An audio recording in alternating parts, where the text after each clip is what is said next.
السلام علیکم ورحمۃ اللہ وبرکاتہ. الحمد للہ ان الحمد للہ نحمده ونستعینه ونستغفره ونعوذ باللہ من شرور انفسنا ومن سیئات اعمالنا من يهده الله فلا مضل له ومن يضلل الله فلا هادي له واشهد ان لا اله الا الله واشهد ان محمدا عبده ورسوله. اعوذ باللہ من الشیطان الرجیم.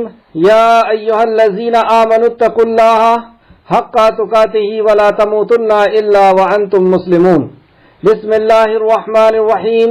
یا ایھا الناس اتقوا ربکم الذی خلقکم من نفس واحدۃ وخلق منها زوجها وبث منهما رجالا كثيرا ونساء واتقوا الله الذي تساءلون به والارحام ان اللہ کان علیکم رقیبا. یا ایھا الذین آمنوا اتقوا اللہ وقولوا قولا سدیدا یصلح لکم اعمالکم ویغفر لکم ذنوبکم ومن یطع اللہ ورسولہ فقد فاز فوزا عظیما. اما بعد فإن خیر الحدیث کتاب اللہ وخیر الہدی ہدی محمد صلی اللہ علیہ وآلہ آلہ وسلم وشر الامور محدثاتها وَكُلُّ مُحْدَثَةٍ بِدْعَةٍ وَكُلُّ بِدْعَةٍ ضَلَالَةٍ وَكُلُّ ضَلَالَةٍ فِي النَّارِ. ہر قسم کی تعریف اور شکر اس خالق کائنات کے لیے لائق اور زیبا ہے جو ساری کائنات کا بنانے والا مالک اور اس کی ضرورت کا پورا کرنے والا ہے. درود و سلام ہو انبیاء اکرام پر، خصوصاً نبی مکرم رحمت للعالمین امام الانبیاء محمد صلی اللہ علیہ وسلم پر. اس مختصر سے درود السلام کے بعد معزز سامعین اکرام، آج انشاءاللہ تعالی ہماری کلاس سورہ انعام شروع ہوگا. جیسا کہ ہم جانتے ہیں کہ سورہ انعام مکی صورتوں میں سے ہے.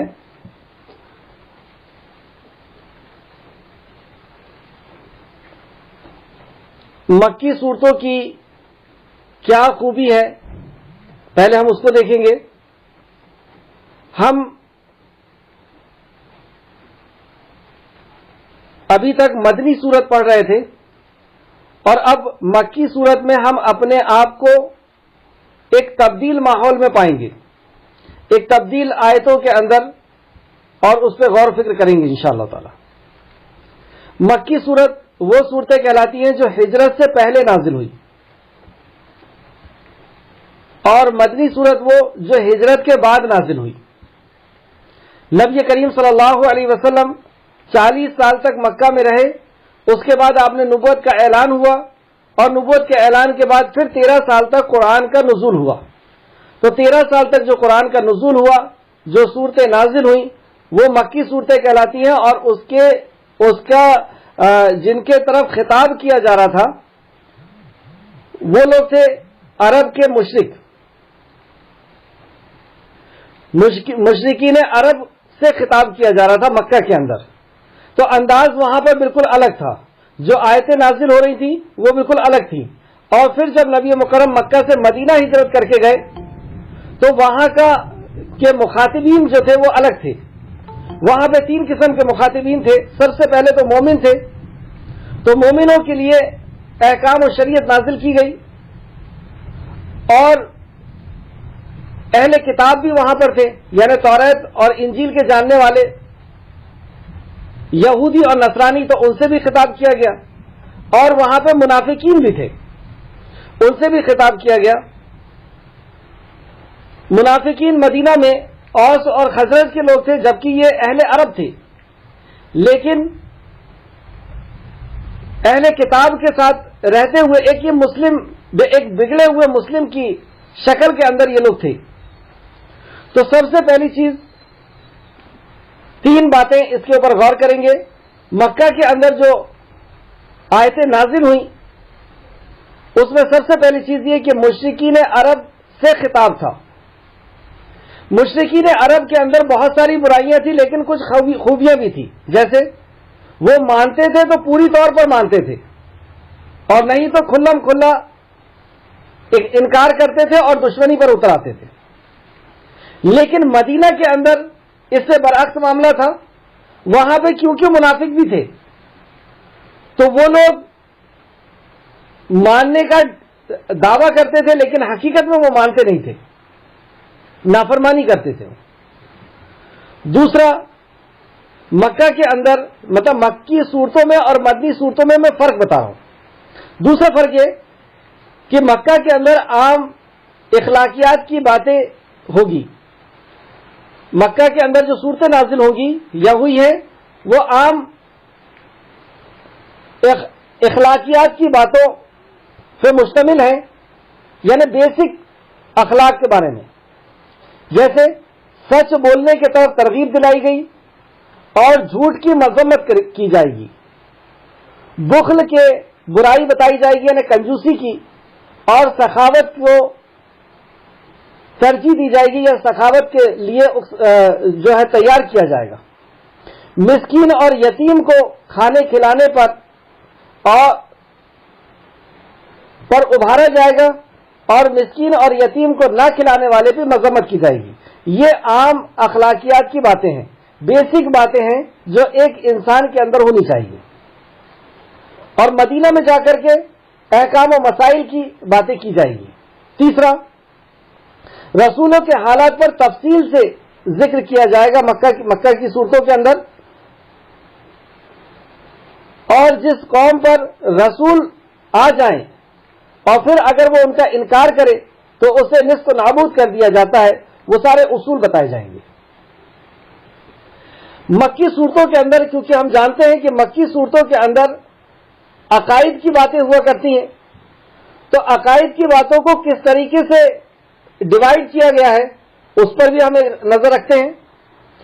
سورہ انعام اور سورہ اعراف کے اندر توحید کی باتیں بتائی جائیں گی، خاص کر کے سورہ انعام کے اندر جیسے اللہ رب العزت سورہ رحمان میں فرمایا فَبِأَيِّ آلَاءِ رَبِّكُمَا تُكَذِّبَانِ، تم اپنے پروردگار کی کون کون سی نعمتوں کو جھٹلاؤ گے، تو اللہ رب العزت کی نعمتیں بتائی جائے گی، سورہ انعام کے اندر بتائی گئی ہیں، اور ان نعمتوں کے ذریعے سے اللہ کی معرفت کرائی جائے گی، اللہ رب العزت کی پہچان کرائی گئی۔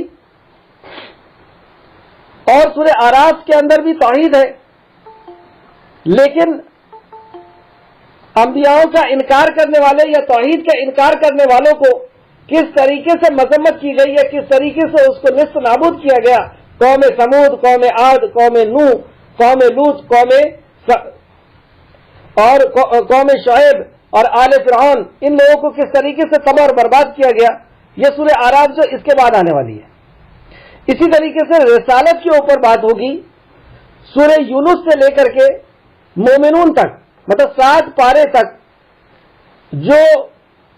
جس پر زیادہ توجہ دی گئی ہے آیتوں میں، جس پر فوکس کیا گیا ہے وہ رسالت ہے کہ رسالت کا کیا مقام و مرتبہ ہے، اور جس نے رسول کی بات کا انکار کیا یا رسول کو ماننے سے انکار کیا تو اس کو کس طریقے سے تباہ اور برباد کیا جائے گا۔ اس کے بعد آخری میں آخرت پر زور دیا گیا ہے، جب آخری صورتیں آپ دیکھیں گے تو اس کے اوپر آخرت کے اوپر کہ قبر میں حشر میں کیا ہوگا، کس طریقے سے قیامت آئے گی، کس طریقے سے آسمان اور زمین کو لپیٹا جائے گا، کس طریقے سے اللہ رب العزت کے سامنے حاضری ہوگی اور کس طریقے سے نام اعمال پیش کیے جائیں گے اور وہ سارے منظر اس میں کھولے جائیں گے۔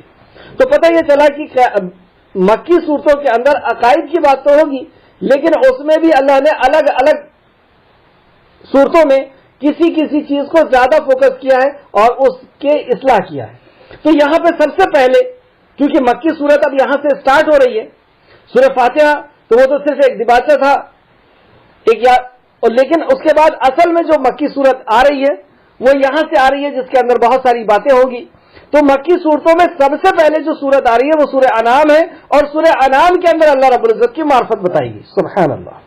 تو سب سے پہلی جو ضرورت ہوتی ہے انسان کے لیے وہ اللہ رب العزت کی معرفت ہی ہوتی ہے، اور اللہ رب العزت کی معرفت کے لیے اللہ رب العزت نے چنا کہ اللہ نے اپنی مخلوق کو دکھا کر کے، اپنی تخلیق کو بیان کر کے اور اللہ رب العزت کی پہچان کروایا۔ پھر اس کے بعد آپ دیکھیں گے کہ اللہ نے معجزات بتا کر کے پہچان کروایا۔ پھر اس کے بعد آپ دیکھیں گے اور بھی اسی طریقے سے انشاءاللہ تعالیٰ آیتیں آتے رہے گی۔ سورہ اعراف میں پھر اس کے بعد دوسری اسٹیپ پہ بات کی جائے گی، اور پھر اس کے بعد سورہ یونس سے مومنون تک 7 پارے میں رسالت کی بات ہوگی اور پھر آخرت کی بات ہوگی۔ یہ مطلب اس میں فوکس رہے گا، ورنہ ہر رکوع کے اندر توحید، آخرت، رسالت آپ پائیں گے۔ یہ قرآن کا ایک معجزہ ہے کوئی بھی رائٹر جب کتاب لکھتے ہیں تو اس میں ایک موضوع کی بات ایک جگہ ہوا کرتی ہے، دوسرے موضوع کی بات دوسرے سبجیکٹ کی بات دوسری جگہ ہوتی ہے، پھر تیسرے موضوع کی الگ ہوتی ہے. جیسے آپ کتاب بھی خریدتے ہیں تو نماز کے موضوع کی الگ کتاب آئے گی، روزے حج زکات کے موضوع کی الگ کتاب آئے گی. لیکن قرآن کا ایک اصول ہے اللہ رب العزت کا کہ وہ ایک ہی رکوع میں ساری باتوں کو سمیٹ دیتا ہے، تاکہ اگر کسی کو وقت کم ملے، ایک رکوع پڑھنے کا ہی وقت ملے، تو اس کے سامنے ساری چیزیں آ جائیں، توحید، آخرت، رسالت، احکام و مسائل اور ساری کی ساری چیزیں وہاں پر سمٹ کر کے آ جاتی ہے. لیکن فوکس جس چیز پہ کیا گیا میں اس کے بارے میں آپ کو بتا رہا تھا. آتے ہیں دیکھتے ہیں سورہ انعام کی فضیلت. حضرت ابن عباس رضی اللہ عنہ سے روایت کیا ہے کہ سورہ انعام مکہ میں نازل ہوئی. سب سے پہلی بات، سورہ انعام مکہ میں نازل ہوئی.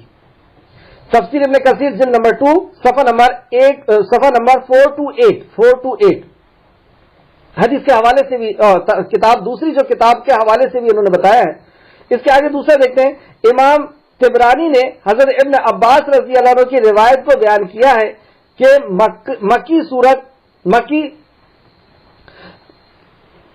مکمل سورت انعام مکہ میں ایک ہی رات میں اس شان کے ساتھ نازل ہوئی کہ اس کے ساتھ 70,000 فرشتے نازل ہوئے تھے جو اللہ کی تسبیح پڑھ رہے تھے. سبحان اللہ. لیکن یہ اس حدیث کی تخریج جو ہے وہ ضعیف ہے. لیکن اس کے برعکس ایک اور حدیث لائی گئی جو تفسیر ابن کثیر میں ہی لائی گئی، اور اسی صفحے کے اندر حضرت عبداللہ بن مسعود رضی اللہ عنہ سے روایت کیا ہے کہ سورہ انعام جب نازل ہوئی تو اسے الوداع کرنے کے لیے 70,000 فرشتے نازل ہوئے تھے جو اللہ رب العزت کی حمد و ثنا کر رہے تھے. اس حدیث کی تخریج میں ابھی نہیں جانتا ہوں، واللہ عالم. آگے دیکھتے ہیں. اعوذ باللہ من الشیطان الرجیم، بسم اللہ الرحمن الرحیم. اعوذ باللہ من الشیطان الرجیم، اے اللہ ہم تیری پناہ میں آتے ہیں شیطان سے. بسم اللہ الرحمن الرحیم، اللہ کے نام سے جو رحمان اور رحیم ہے. الحمدللہ، حمد دو معنی میں آتا ہے، سورہ فاتحہ میں بھی ہم پڑھ کر کے آ چکے ہیں. یہ الحمدللہ سے جو صورتیں شروع ہوئی ہیں اس میں سب سے پہلی سورت تھی سورہ فاتحہ. پھر اس کے بعد یہ دوسری سورت شروع ہو رہی ہے سورہ انعام. 7 پارے کے بعد 7ویں پارے میں سورہ انعام کی پہلی آیت جو الحمدللہ سے شروع ہو رہی ہے. اس کے بعد ہم دیکھیں گے سورہ کہف کی پہلی آیت بھی الحمدللہ سے شروع ہو رہی ہے، الحمدللہ الذی انزل علی عبدہ. پھر اس کے بعد سورہ فاطر چوتھی سورت ہے جو سورہ فاطر بھی تقریباً 22 یا 23ویں پارے میں ہے، وہ بھی الحمدللہ سے شروع ہو رہی ہے. اور اس کے بعد سورہ سبا یہ 5ویں نمبر پر ہے جو الحمدللہ سے یہ سورت بھی شروع ہو رہی ہے. مطلب 5 صورتیں ایسی ہیں جو الحمدللہ سے شروع ہوئی ہیں 7 پارے کی گیپ میں. الحمدللہ ہی اصل میں ہماری پیدائش سے اللہ رب العزت یہی چاہتا ہے. اس قدر ہمیں نعمت دیا جن نعمتوں کو نہ ہم گن سکتے ہیں، نہ دیکھ سکتے ہیں، نہ جان سکتے ہیں، اور اس نعمت کا بدلہ اللہ رب العزت فرماتا ہے. نبی کریم صلی اللہ علیہ وسلم فرماتے ہیں کہ جب بندے کو کوئی نعمت دے دی جاتی ہے اور وہ اس پر الحمدللہ کہہ دیتا ہے تو گویا کہ اس نے اس نعمت کا حق ادا کر دیا. سبحان اللہ. مطلب ہمارا رب اس قدر نعمتیں دینے کے بعد کہ جن نعمتوں کو نہ ہم دیکھ سکتے ہیں، نہ گن سکتے ہیں، نہ جان سکتے ہیں، اس کے بعد ہمارا رب جو ہم سے چاہتا ہے وہ صرف یہ چاہتا ہے کہ جو نعمت اللہ رب العزت نے اسے دی ہے، اور دنیا کی کوئی نعمت ایسی نہیں جو اللہ کے علاوہ کسی اور نے دی ہو، تو اس نعمت پر اللہ کا شکر ادا کریں. اور اگر ہم اللہ کا شکر ادا نہیں کرتے ہیں تو شیطان نے بھی اللہ رب العزت سے یہی کہہ کے آیا تھا کہ اے اللہ تو اکثر کو ناشکرا پائے گا، مجھے مہلت دے دے. تو ناشکرا یہ ہے کہ ہمیں اللہ رب العزت نے جو نعمت دیا ہے اس کا شکر ہم کسی اور کو ادا کریں. اور کسی اور کو ادا کرنا کیسا ہوتا ہے کہ میں کما رہا ہوں اس لیے کھا رہا ہوں. مطلب ہم نے اپنی صلاحیت کو اس کا کریڈٹ دے دیا. میرے فلاں بابا نے مجھے دیا ہے، فلاں دیوی نے دیا ہے، فلاں دیوتا نے دیا ہے، میری ڈگری کی وجہ سے ملا ہے، میری نوکری کی وجہ سے ملا ہے، میرے شوہر میرے بچے کی وجہ سے ملا ہے. تو گویا کہ ہم نے اللہ رب العزت کی حمد نہ کر کے اللہ کا شکر ادا نہ کر کے اور کسی مخلوق کا شکر ادا کیا ہے، اور یہی شرک ہے۔ تو الحمدللہ پہ بہت لمبی بحث سورہ فاتحہ کے اندر ہو چکی ہے، اس لیے میں آگے چلتا ہوں۔ الحمدللہ تمام تعریف اور تمام قسم کی شکر اللہ رب العزت کے لیے۔ کیوں ہے اللہ رب العزت کے لیے؟ کون ہے اللہ؟ سورہ فاتحہ میں بھی اسی انداز میں بات ہوئی تھی۔ الحمدللہ، کیوں اللہ ہی کے لیے سب قسم کی تعریف اور کیوں اسی کا شکر؟ کیا کسی اور کے لیے نہیں کیا جا سکتا شکر؟ کسی اور کے لیے حمد نہیں کی جا سکتی، تعریف نہیں کی جا سکتی؟ اس کا جواب سورہ فاتحہ میں بھی اللہ نے اسی انداز سے دیا تھا، اور یہاں پر بھی یہی ہے، الذی خلق السماوات، وہ رب، اس کے لیے تعریف اور اس کے لیے شکر ہوگی جس نے آسمان کو بنایا، آسمانوں کو بنایا۔ سماواتی یعنی آسمانوں کو بنایا، جمع کا صیغہ ہے۔ اور یہاں پہ آپ دیکھیں گے 4 بنیادی نعمتوں کا اللہ رب العزت نے ذکر کیا۔ سب سے پہلی نعمت کہ اس نے آسمان کو بنایا۔ آسمان نہیں ہوتا، اور نعمتوں میں سب سے پہلی نعمت، اور اس نعمت کو آپ دیکھیں گے بار بار اللہ رب العزت نے کہا کہ کیا تم نے آسمان کی طرف نہیں دیکھا کہ ہم نے اسے بغیر ستون کے پیدا کر دیا، بغیر بیم، بغیر کالم کے پیدا کر دیا۔ اس کے اندر کوئی تیڑ نہیں، اس کے اندر کوئی کمی بیشی نہیں، اور تم بار بار نظر ڈال کر کے دیکھو، تمہاری نگاہ ناکام ہو کے تھکی ہوئی لوٹ آئے گی۔ سائنٹیفک طریقے سے آسمان کی کیا ضرورت ہے ہمیں، یہ ہمارا سائنس وہاں تک نہیں پہنچ پایا۔ جب وہ پہنچے گا تب ہمیں پتا چلے گا کہ کیوں اللہ رب العزت نے بار بار آسمان کی طرف نظر ہماری ڈالی ہے، اس کا ہونا ہمارے لیے کتنا ضروری ہے۔ اور ساری چیزیں ایک دوسرے سے آپ دیکھیں کنیکٹ ہو کر کے چلتی ہے، جیسے میگنیٹک سسٹم کے حساب سے پوری کائنات کا نظام چل رہا ہے، تو اس میں آسمان کا کیا رول ہے؟ اس کے نہیں ہونے سے کیا یہ سارے سسٹم بکھر جائیں گے؟ اللہ ہی رب العزت بہتر جانتا ہے، کیونکہ اللہ نے فرمایا کہ آسمان کو وہ اپنے دائیں ہاتھ میں لپیٹ لے گا اور تارے بے نور ہو جائیں گے، مطلب وہ جھڑنے لگیں گے، وہ گرنے لگیں گے، اور اللہ رب العزت اپنے مٹھی میں ان ساری چیزوں کو بھر لے گا اور اس کو سمیٹ دے گا۔ بہرحال تو سب سے پہلے اللہ رب العزت نے آسمان کو اللہ رب العزت نے کہا کہ ہمیں یہ حکم دیا ہے کہ تم آسمان کی طرف دیکھو اور اسے دیکھ کر کے تم سمجھو کہ اللہ رب العزت ہے بنانے والا، یہ اپنے آپ نہیں بن سکتا، اپنے آپ نہیں ٹھہر سکتا۔ اور اس کے بعد فرماتا والارض، اور اس نے زمین کو بنایا، والارض، زمین کو بنایا۔ زمین کیا کوئی معمولی نعمت ہے؟ اس نعمت کے بغیر ہم زندہ نہیں رہ سکتے۔ اور زمین بھی بنایا تو ایسی بنایا کہ اس میں ہر وہ چیز رکھ دیا جو ہمارے لیے ضروری تھی، اور جو چیز جتنی زیادہ ضروری تھی اس کو اتنی زیادہ مقدار میں رکھ دیا، اتنی زیادہ کوانٹٹی میں رکھ دیا۔ سب سے زیادہ ضرورت ہمیں آکسیجن کی تھی، سب سے زیادہ آکسیجن دے دیا۔ اس کے بعد پانی کی تھی 75%، ہمارے جسم کے اندر 75 کے آس پاس پانی رہتا ہے، 70% کے آس پاس، 70% کے آس پاس، اتنا ہی اللہ رب العزت نے زمین کے اندر پانی ڈال دیا۔ زمین کو ایسا اللہ رب العزت نے بنایا کہ وہ ہزاروں اور کروڑوں لوگوں کو لے کر کے اور مخلوق کو لے کر کے کہیں سفر کر رہی ہے، اور سفر کرنے کی اسپیڈ 24,000 کلومیٹر فی گھنٹے کی رفتار سے سفر کر رہی ہے، لیکن اس کے اندر ذرا سی بھی جنبش نہیں آتی، ذرا سا بھی اس کے اندر اس کا بیلنس خراب نہیں ہوتا، ان بیلنس نہیں ہوتی۔ اور وہ زمین کیسی کہ اس کے اندر جو پانی جب گرتا ہے، سورج کی روشنی جاتی ہے تو وہ جو رزق کو نکالتی ہے، تو الگ الگ کلر کے، الگ الگ خوشبوئیں، الگ الگ ذائقہ، ٹیسٹ اور الگ الگ وٹامنس، یہ کیسے ہو رہا ہے؟ کیسی زمین اللہ رب العزت نے عطا کی جو ہماری ہر چیز کو، ہماری ہر ضرورت کو سمجھ رہی ہے اور اسے وہ دے رہی ہے۔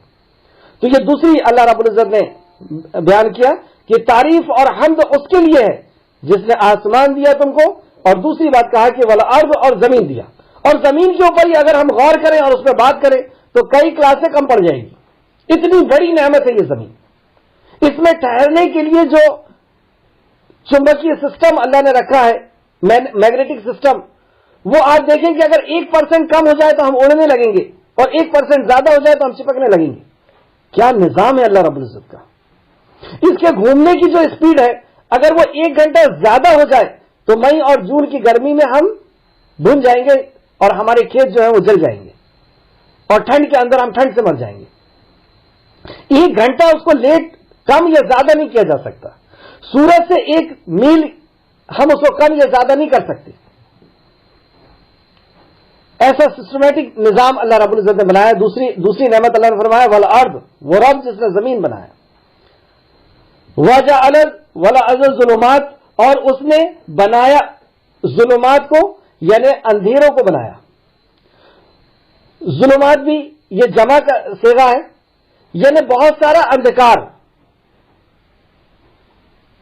کیونکہ گمراہی کی ایک راہ نہیں ہوتی، گمراہی کی سینکڑوں راہیں ہوتی ہیں۔ اندھکار گمراہی کی کو سمجھنے کے لیے کہا جاتا ہے، تو اس کے اندر بہت ساری راہیں ہیں۔ اور پھر اس کے ساتھ لے کر کے آیا وہ نور، یہ واحد کا صیغہ ہے۔ نور ایک ہی راستہ ہوتا ہے جو اللہ رب العزت تک پہنچتا ہے، لیکن یہاں پہ جس انداز میں بیان کیا جا رہا ہے کہ مخلوق اللہ رب العزت کی معرفت کرائی جا رہی ہے کہ اللہ کون ہے وہ رب جس کی حمد کے لائق بھی وہی ہے، تعریف کے لائق بھی وہی ہے۔ تو ہم اس کو نعمت کی شکل میں اگر دیکھیں تو سب سے پہلی نعمت آسمان دیا، پھر زمین دیا، پھر اندھیرا دیا یعنی رات دی۔ اگر رات نہ ہو تو ہماری زندگی کیسے گزر سکتی ہے؟ اور اس کے بعد نور دیا یعنی سورج دیا۔ کیا سورج کے بغیر بھی ہماری زندگی ہو سکتی ہے؟ تو یہ 4 بنیادی نعمتیں اللہ رب العزت نے گنوائی۔ کون کون سی؟ زمین، آسمان، زمین، سورج اور رات، اندھیرا۔ اس 4 نعمتوں کو گنوانے کے بعد اللہ فرماتا ہے ثم الذی کفروا، لیکن جس نے انکار کیا بے ربہم، اپنے رب کا، یعدلون، کیسے ہو سکتا ہے کہ اتنی بڑی بڑی نعمتوں کا کوئی شخص انکار کر دے؟ رب ہم پہلے بھی پڑھ کے آ چکے، یعنی جس نے ان 4 چیزوں کو پیدا کیا، جو ان کا مالک بھی ہے، حقیقی مالک ہے۔ کیا یہ زمین کوئی اور بنا سکتا تھا؟ ہم خود ان سے پوچھیں کہ کوئی جانور اس کو بنا سکتا ہے، کوئی انسان اس کو بنا سکتا ہے، کوئی پتھر اس کو بنا سکتا ہے اس زمین کو، اور اس کو اتنے منظم طریقے سے اس کو چلا سکتا ہے؟ کوئی نہیں چلا سکتا۔ پورے سائنسداں مل کر کے ایک ریت کا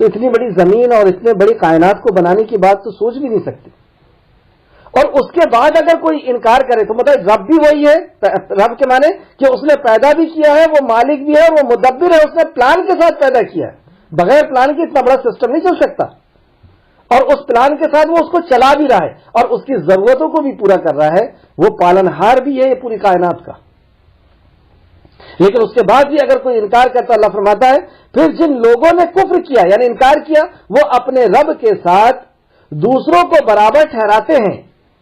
مطلب یہ کائنات اللہ رب العزت نے بنائی ہے، یہ ضرورت کی چیزیں اللہ نے بنائی ہیں، لیکن اللہ کے ساتھ وہ کسی اور کی بھی عبادت کرتے ہیں۔ اس بات اور نفی اس آیت کے اندر دونوں چیز آ گئی۔ اس بات کیا ہے کہ اللہ رب العزت نے اپنی مخلوق کو دکھا کر کے توحید کا اعلان کیا، توحید ربوبیت کا بیان کیا، یہ اس بات تھا۔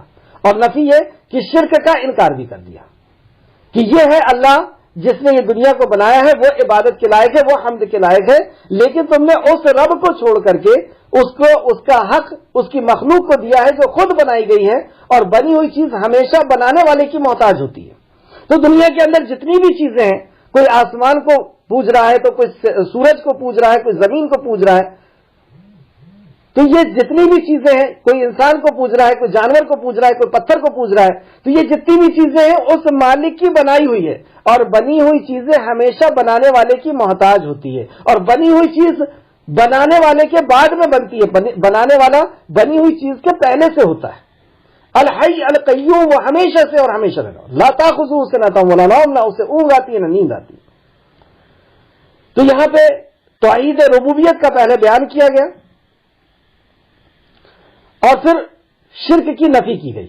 اس سے ہم کو ایک اصول ملا کہ جب ہم دعوت دیں تو سب سے پہلے اسی انداز میں ہم دعوت دیں گے، اللہ رب العزت کی مخلوق کو بتا کر کے اللہ کی معرفت کرائیں گے، اللہ رب العزت کی پہچان کرائیں گے، اور اس کے بعد وہیں پر شرک کا انکار بھی کریں گے کہ جو اللہ کے علاوہ کسی دوسرے کی، کیونکہ جب ہم مخلوق کو بتا چکے ہوتے ہیں ابھی میں نے یہاں پہ بہت تھوڑے سے وقت میں بتایا، لیکن آپ کو جب بتائیں گے تو زیادہ طور پہ بتائیں گے، جس کو بھی آپ دعوت دیں گے، اور پھر جب آپ اس کی مخلوق کو بتانے میں کامیاب ہو جائیں گے، پھر اس کے بعد جب آپ شرک کی نفی کریں گے تو سامنے والے کو بات انشاءاللہ تعالی ضرور سمجھ میں آئے گی۔ آیت نمبر 2 میں دیکھتے ہیں، وہی اللہ ہے، پھر سے اللہ اپنی معرفت کرا رہا ہے، وہی اللہ ہے جس نے تمہیں مٹی سے پیدا کیا۔ سب سے پہلے تمہاری ضرورت کی چیزوں کا اللہ رب العزت نے ذکر کیا، 4 بڑی ضرورت کی چیزیں، آسمان، زمین، روشنی اور اندھیرا۔ روشنی کہاں سے آئی؟ سورج سے آئی، اور اندھیرا رات۔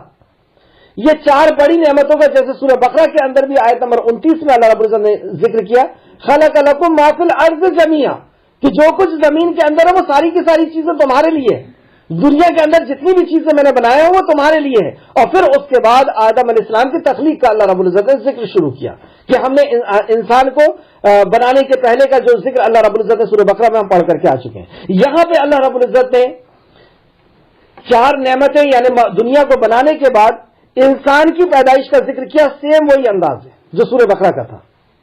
وہی اللہ ہے جس نے تمہیں مٹی سے پیدا کیا۔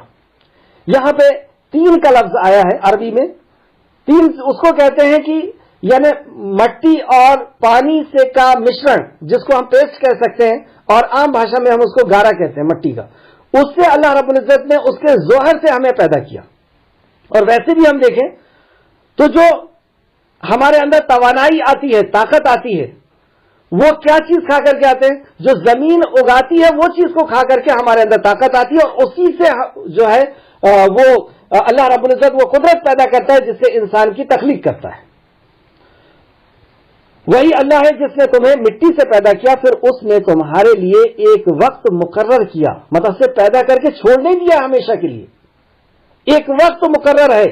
تم یہاں پر کچھ ٹائم کے لیے آئے ہو، ایک وقت مقرر کے لیے آئے ہو، ہمیشہ کے لیے نہیں آئے۔ یہ تمہاری رہنے کی جگہ نہیں ہے، تمہیں یہاں پہنچایا گیا ہے، اور ایک وقت جب مقرر ہو جائے گا، اجل مسمى جو دوسری جگہ اللہ نے کہا، تو وہ جب اپوائنٹڈ ٹائم آ جائے گا تو تمہاری روح کو یہاں سے لے کر کے چلے جائیں گے۔ ایگزام دینے کے لیے یہاں پر آئے ہو، جیسی ایگزام ختم ہوگا اس جسم سے تم کو نکال کر کے اور دوسرے جسم کی طرف لے جایا جائے گا۔ تو فرماتا ہے وہی اللہ ہے جس نے تمہیں مٹی سے پیدا کیا، پھر اس نے تمہارے لیے ایک وقت مقرر کیا۔ اچھا، یہاں تک ہم کیا بات پتہ چلی؟ سب سے پہلے 4 بڑی نعمتوں کا ذکر کیا، اس کے بعد 5ویں نعمت جو بہت زیادہ غور و فکر کرنے کے لائق ہے، اور وہ ہے ہمارا جسم، کہ کیسے بنا دیا اس نے، اس کو کیسے آنکھ، کان اور دل بنایا، اور ہر وہ ضرورت کی چیزیں جو ہمارے لیے ضروری تھی وہ ہمارے جسم کے اندر رکھا، اور رکھ کر کے اس کو کس طریقے سے کورڈ بھی کیا کہ دل ہے تو ہم چل رہے ہیں، اٹھ رہے ہیں، بیٹھ رہے ہیں، لیکن وہ ادھر ادھر ہل نہیں رہا، اور بھی جو جسم کے اندر کی چیزیں ہیں ان کو سب کی پیکنگ بھی کتنے اچھے انداز میں اللہ رب العزت نے کیا ہے، سبحان اللہ۔ اس پہ بھی اگر ہم غور کریں اپنے جسم کے اوپر بھی تو عقل حیران ہو جائے گی، اور بے ساختہ یہ بات دل کے اندر سے نکلے گی کہ واقعی اس کا بنانے والا ہے، اور جو بنانے والا ہے وہ بہت بڑی قدرت اور بہت بڑی قدرت کا مالک ہے۔ اور دنیا کے اندر جو اس نے پہنچایا بتاتا ہے کہ ہم نے تمہیں ہمیشہ کے لیے نہیں پہنچایا، ایک وقت مقرر کے لیے پہنچایا، اور اسے وہاں قیامت کے ایک مقررہ وقت بھی ہے، اور اس کے پاس ایک مقررہ وقت بھی ہے۔ پھر بھی تم شک میں پڑے ہوئے ہو، لیکن تم اس کا شک کر رہے ہو۔ کیا پتہ چلا؟ سب سے پہلے توحید ربوبیت کا اللہ رب العزت نے اعلان کیا، پھر اس کے بعد پیدائش اور پیدائش کے مقصد کو بتایا، اور اب اس کے بعد آخرت کا یقین دلا رہا ہے کہ جس نے تمہیں پہلی بار پیدا کیا وہ تمہیں پھر سے پیدا کرے گا، اور اس کا وقت بھی اس کے پاس مقرر کیا ہوا ہے، وہ سارا پلان اس کے پاس پہلے سے تیار ہے، اس کی تدبیر ہو چکی ہے، وہ مدبر ہے،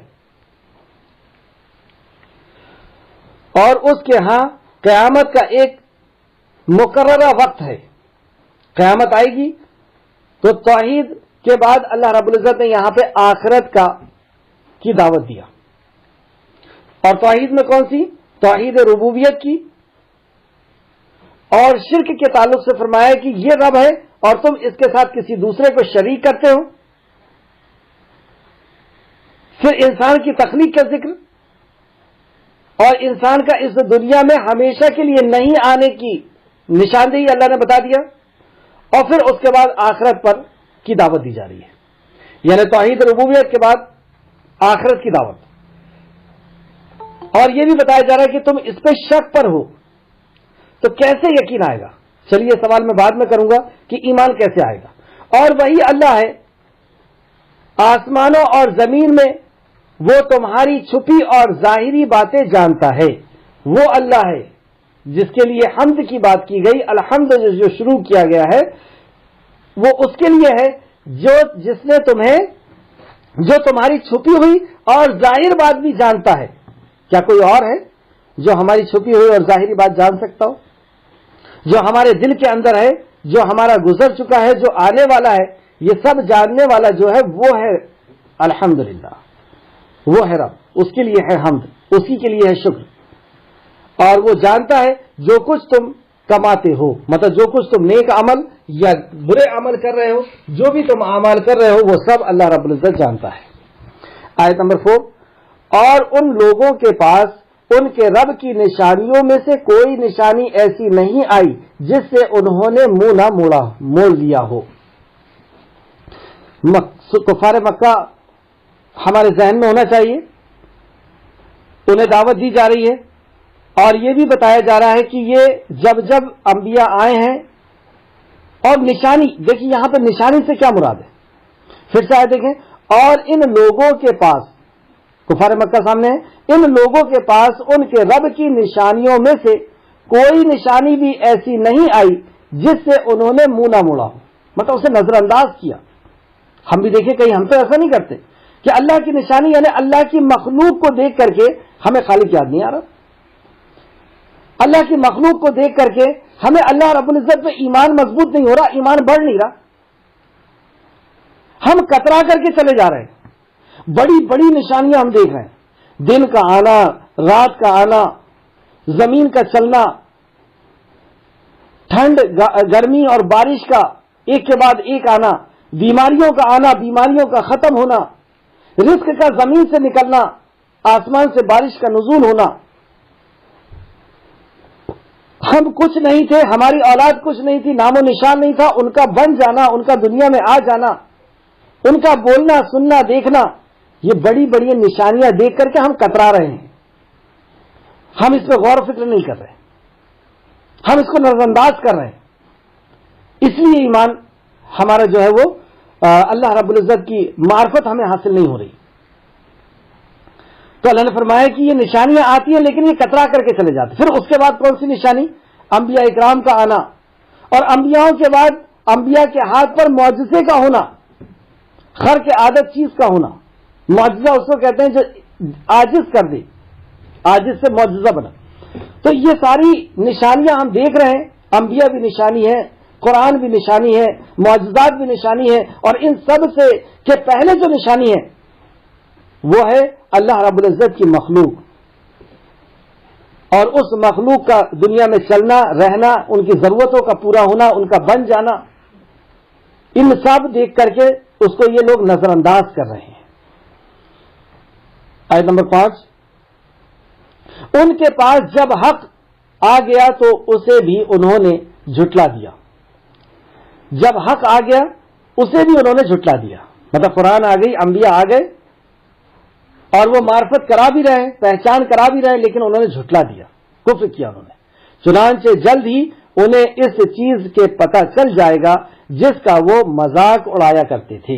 یہ ہمارے لیے بھی بات ہے اور قیامت تک آنے والے کے لیے بات ہے. اور وہاں پر کفار مکہ بھی اس کے فرسٹ مخاطب تھے کہ انہیں جلد پتہ چل جائے گا کہ انکار کرنے والوں کا انجام کیا ہوا, مذاق اڑانے والوں کا انجام کیا ہوا. یہ مذاق سمجھ رہے ہیں اس کو.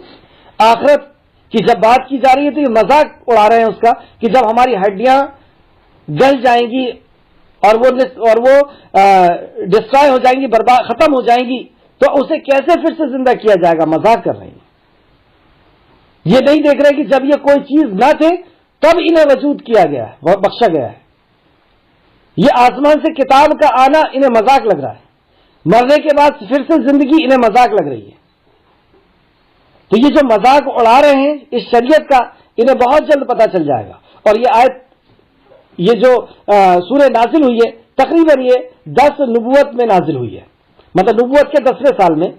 اور آپ نے دیکھا کہ مدینہ میں پہنچتے ہی دوسرے سال سے ان لوگوں کو پتہ چلنے لگا کہ انکار کرنے والوں کا انجام کیا ہوا. مدینہ جاتے سے ریاست قائم ہوئی اور 13 سال 13 ہجری کے تک دنیا کا نقشہ بدلنا شروع ہو گیا. اور عمر فاروق کے دور میں تو پورا نقشہ ہی بدل گیا. تو اس دنیا میں بھی ان لوگوں نے دیکھا کہ اس کا مذاق اڑانے والوں کا انجام کیا ہوا, اور یہی ہمارے ساتھ بھی ہوا.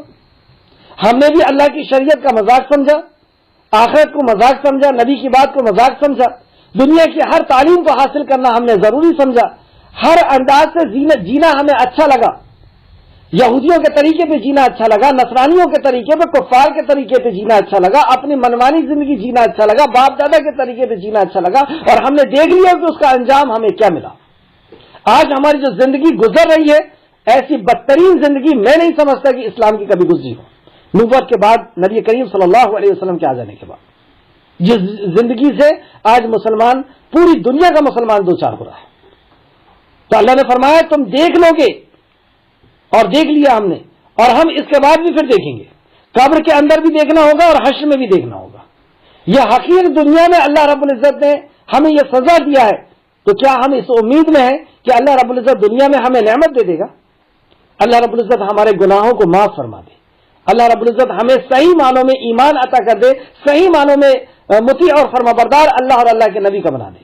آمین یا رب العالمین. پھر دیکھیں اس آیت کو, اور ان کے پاس جب حق آ گیا, مطلب یہ پوری دنیا کا نظام ہمارے سامنے ہے, پوری مخلوق ہمارے سامنے ہے, انبیاء کرام ہمارے سامنے ہیں, معجزات ہیں ان کے ہمارے سامنے, قرآن مقدس ہمارے سامنے ہے, اور اس کے بعد بھی اگر ہم نے اس کا انکار کیا تو کیا فرمایا, ان کے پاس جب حق آ گیا تو اس سے بھی انہوں نے جھٹلا دیا.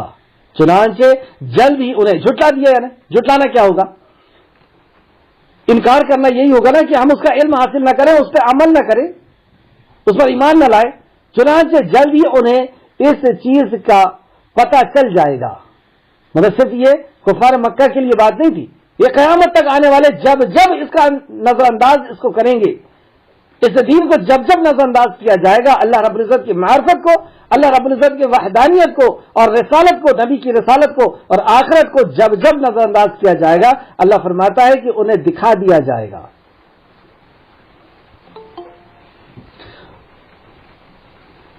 انہیں جلد پتہ چل جائے گا جس کا وہ مذاق اڑایا کرتے تھے. تو اس دنیا میں بھی پتہ چل گیا, اور اللہ نہ کرے کہ آخرت میں ہمارا یہ انجام ہو. جیسا اللہ آج ہم سے غضبناک ہے, ہم سے ناراض ہے, کہیں ایسا نہ ہو کہ قبر کے اندر بھی ہم سے وہی معاملہ ہو جائے, حشر میں بھی وہی معاملہ ہو جائے. اور اس معاملے سے بچنا ہے تو ہمیں اللہ رب العزت سے توبہ استغفار کرنا ہوگا. وہ بہت غفور ہے, بہت رحیم ہے.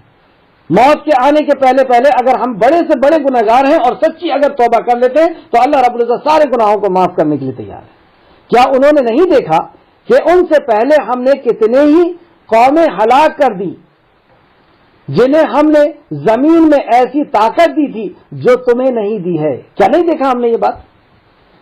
بہت دور نہ جائیں, ہم اس ہندوستان کے ہی حالات کو دیکھیں کہ ہم سے پہلے ہمارے جو پروج تھے وہ بادشاہ تھے یہاں کے, جو طاقت اللہ نے ان کو دی تھی وہ ہمیں نہیں دی ہے.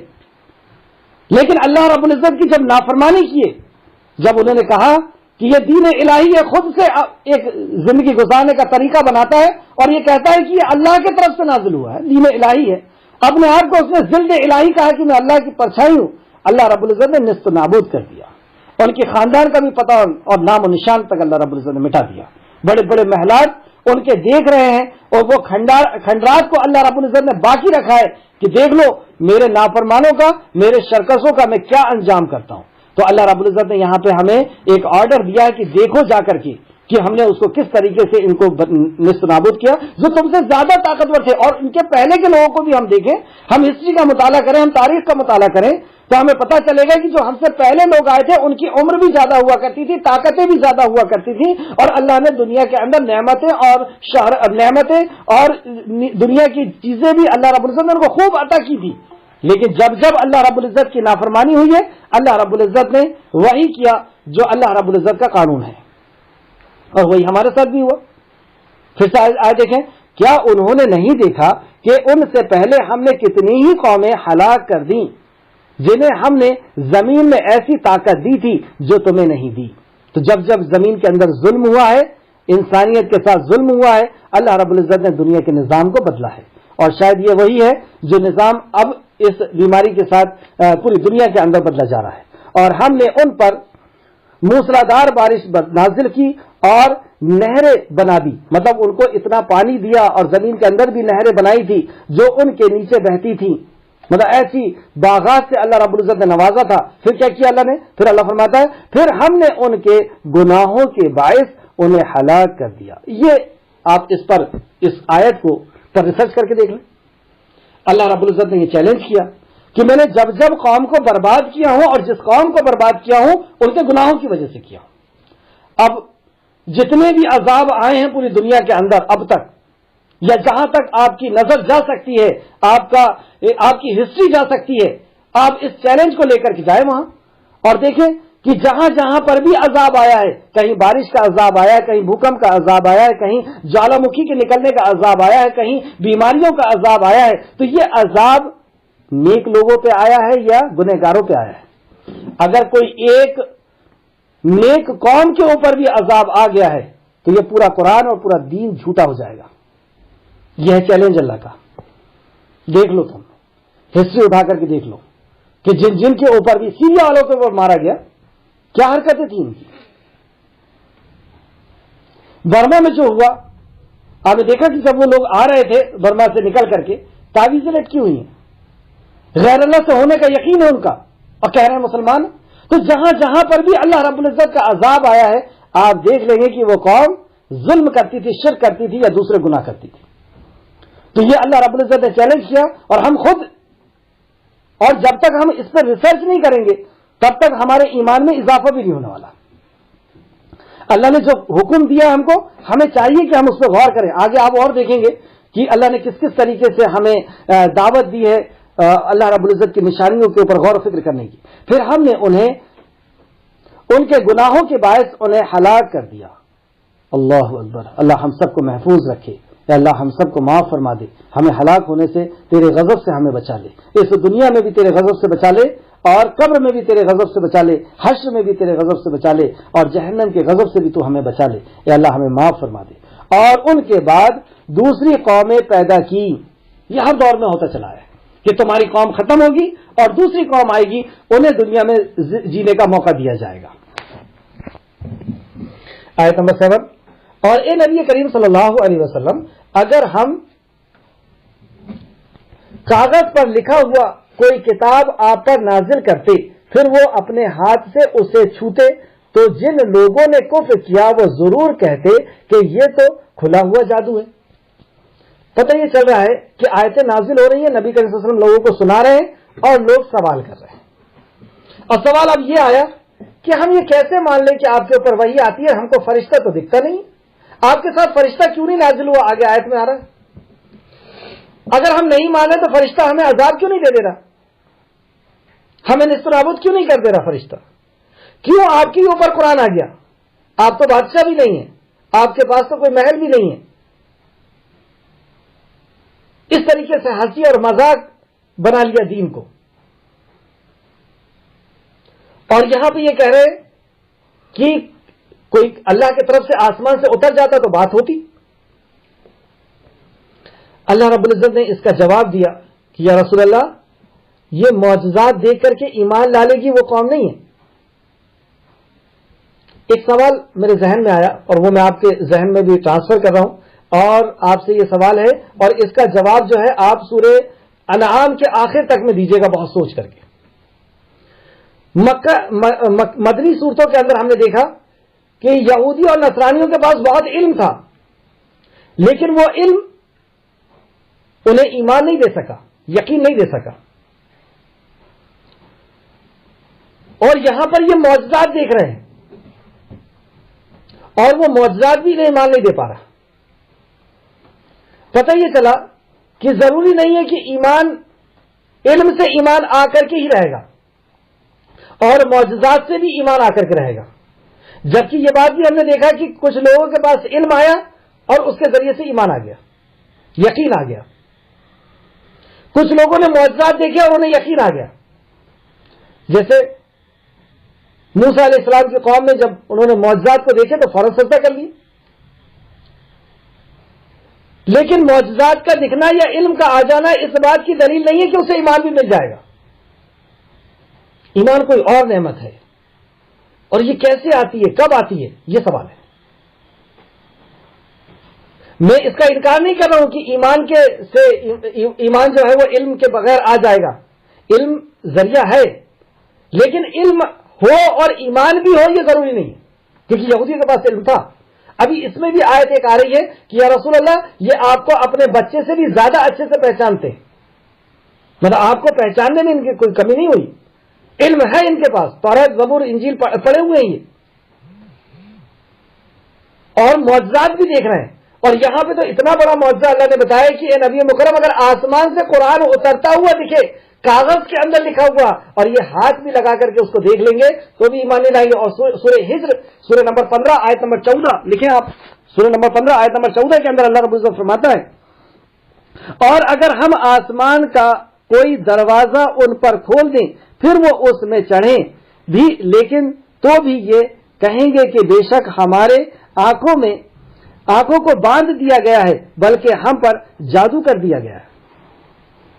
دیکھ رہے ہیں آپ, اگر ان کو آسمان پہ دروازے بھی دے دیے جائے, سیڑھی لگا دی جائے اور یہ وہاں جا کر کے دیکھ بھی لیں پورے نظام کو, اللہ فرماتا ہے کہ پھر بھی یہ ایمان نہیں آئے گا. کیا کہیں گے یہ کہ ہماری آنکھوں میں جادو کر دیا گیا, ہماری آنکھوں کو باندھ دیا گیا ہے. تو ایمان چمتکار کو یا معجزات کو دیکھنے سے نصیب ہو جائے یہ ضروری نہیں ہے.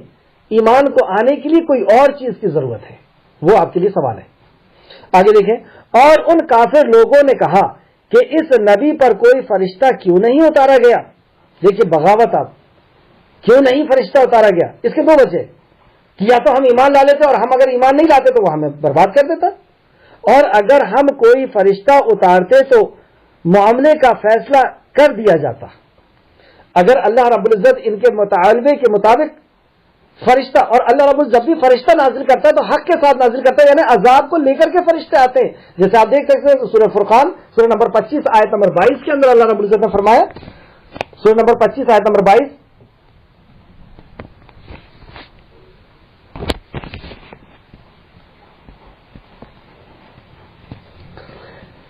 جس دن یہ فرشتوں کو دیکھیں گے اس دن مجرموں کے لیے کوئی خوشی کی بات نہ ہوگی. مطلب یہ جو کہہ رہے ہیں کہ ہم کو فرشتہ کیوں نہیں دکھائی دیا, تو اللہ نے اس کا جواب دیا کہ جس دن فرشتے اتریں گے, اور آپ نے دیکھا جنگ بدر اور جنگ احد میں اترے تھے, تو اس دن ان کے لیے کوئی خوشی کا دن نہیں ہوگا. اس دن تو ان کو تباہ اور برباد کرنے کے لیے ہی وہ نازل ہوں گے. تو یہ ان کے مطالبے کا اللہ نے جواب دیا. پھر ان کو ذرا سی مہلت نہیں دی جائے گی. جو یہ فرشتوں کا مطالبہ کر رہے ہیں کہ کیوں نہیں آ گیا ان کے ساتھ, اگر آ جائے گا تو پھر تمہیں مہلت نہیں دی جائے گی. آیت نمبر 9, اور اگر ہم اس نبی کو فرشتہ بنا کر بھیجتے تو بھی ہم اسے انسان ہی کی شکل میں بھیجتے. ایک مطالبہ اب ان کا یہ بھی سمجھ میں آ رہا ہے کہ اللہ رب العزت نے ہمارے سمجھانے کے لیے فرشتے کو نازل کیوں نہیں کیا. اس کا جواب اللہ دے رہا ہے کہ اگر ہم فرشتہ بھی بھیجتے تو اس کو انسان کی ہی شکل میں بھیجتے. اس سے یہ پتہ چلا کہ نبی فرشتے نہیں ہیں, نبی نور سے نہیں. فرشتے کیسے بنے؟ نور سے بنے, اور جنات آگ سے بنے. تو یہ افضل مخلوق کون سی ہے؟ فرشتے ہی انسان ہے, انسان ہے. تو اگر ہم فرشتے کہیں گے نبی کریم صلی اللہ علیہ وسلم کو تو گویا کہ ہم نے آپ کا مقام کم کر دیا, کیونکہ آدم کا مقام زیادہ ہے. بہرحال یہاں پہ دیکھیں آپ, اور اگر ہم اس نبی کو فرشتہ بنا کر بھیجتے تو بھی ہم اسے انسان ہی کی شکل میں بھیجتے, تب بھی ہم انہیں اسی شبہ میں یعنی شک میں ڈالتے اور وہ اس شک میں پڑے رہتے. مطلب اگر فرشتہ بھی نبی بن کر کے آتا تو بھی ان کو ایمان نہیں ملتا, تو بھی یہ اسی شک میں رہتے. اب بتائیے, تین بات ہوگی. ایک تو یہ دنیا کی نشانیوں کو دیکھ کر کے بھی ان کو ایمان نہیں ملا, علم آ جانے کے بعد بھی ایمان نہیں ملا کچھ لوگوں کو دنیا کو دیکھ کر کے، مخلوق کو دیکھ کر کے بھی خالق کی معرفت نہیں ہو پائی، کچھ لوگوں کو معجزات دیکھ کر کے بھی خالق کی معرفت نہیں ہو پائی، ایمان نہیں ملا۔ اور اگر فرشتہ بھی بن کر کے آ جاتا یا یہ آسمان پہ چڑھ کر کے آسمان کے کاموں کو بھی دیکھ لیتے تو بھی ان کو ایمان نہیں ملتا۔ اب سوچیں آپ کی ایمان کتنی قیمتی چیز ہے۔ اور اے نبی یقیناً آپ، اچھا اس کی تفسیر میں آپ دیکھ سکتے ہیں سورہ نمبر 17 سورہ بنی اسرائیل آیت نمبر 95 کے اندر، سورہ بنی اسرائیل آیت نمبر 95، کہہ دیجئے کہ اگر زمین میں فرشتے ہوتے اور وہ چلتے پھرتے اور آرام کرتے بستے تو ہم ان کے پاس فرشتے ہی کو پیغمبر بنا کر بھیجتے۔ سبحان اللہ، کیا بہترین اللہ رب العزت نے حد بیان فرمائی کہ اگر زمین میں فرشتے ہوتے، وہ چلتے پھرتے، وہ یہاں پر آرام کرتے، وہ یہاں پہ کھاتے پیتے رہتے، تو ان کی رشد و ہدایت کے لیے ہم فرشتے کو بھیجتے، کیونکہ ایک فرشتے کو فرشتہ ہی سمجھا سکتا تھا اور ایک انسان کو انسان۔ اچھا پھر نبی کیا ہے؟ تو نبی سورہ آل عمران آیت نمبر 164 میں اللہ فرماتا ہے لقد من اللہ علی المؤمنین اذ بعث فیہم رسولا من انفسہم یتلو علیہم، کہ ہم نے مومنوں پر احسان کیا کہ انہی میں سے ایک رسول بھیجا۔ تو نبی کریم صلی اللہ علیہ وسلم کے تعلق سے یہاں پہ بیان فرمایا گیا، اور یہ نبی مکرم کا اعزاز ہے کہ نبی مکرم جو ہے انہی میں سے اللہ رب العزت نے ان کو بھیجا ہے۔ اور اگر ہم نے نبی کو فرشتہ بنا کر بھیجتے تو بھی ہم انہیں انسان ہی کی شکل میں بھیجتے، تب بھی ہم انہیں اسی شبہ یا شک میں مبتلا پڑے رہنے دیتے۔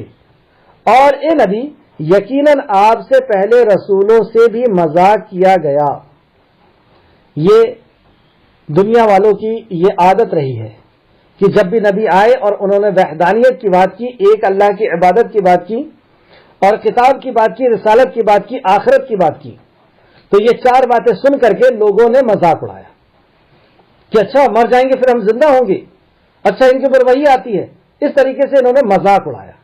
تو یہ ہر نبی کے ساتھ ہوا ہے۔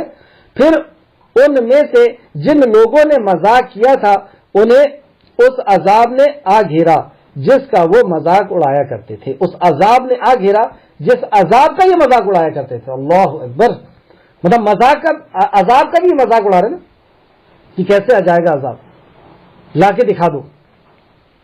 ہم اتنی بغاوت تو کر رہے ہیں، نماز روزہ حج زکات سب سے تو دور ہیں، علم سے دور ہیں، نبی کی اطاعت و فرمانبرداری سے تو ہم کو کوئی لینا دینا نہیں، ہم تو مرضی کی زندگی جی رہے ہیں، باپ دادا کے طریقے سے جی رہے ہیں، اور لے آؤ عذاب، آ گیا عذاب۔ تو اللہ نے فرمایا کہ اس کو ہم گھیر کر کے رہیں گے اور اس کو عذاب دے کر کے رہیں گے۔ اے نبی کہہ دیجئے تم زمین پر گھومو پھرو، پھر دیکھو جھٹلانے والوں کا انجام کیا ہوا۔ یہ حکم کی آیت ہے، یہ ابھی اللہ رب العزت حکم دے رہا ہے کہ تم زمین میں گھومو پھرو، تم دیکھو تو جا کر کے کہ اللہ کی نافرمانی کرنے والوں کا انجام کیا ہوا۔ تو اس نیت سے جب ہم نکلیں گے کہ اللہ کے نافرمانوں کا انجام کیا ہوا اور زمین میں ہم گھومنے پھرنے کے لیے جائیں گے، جیسے بڑے بڑے بادشاہوں کے محلوں کو دیکھنے کے لیے جائیں گے اور ان کی حکومتوں کو دیکھنے کے لیے جائیں گے، تو یہ بھی عبادت میں شمار کیا جائے گا۔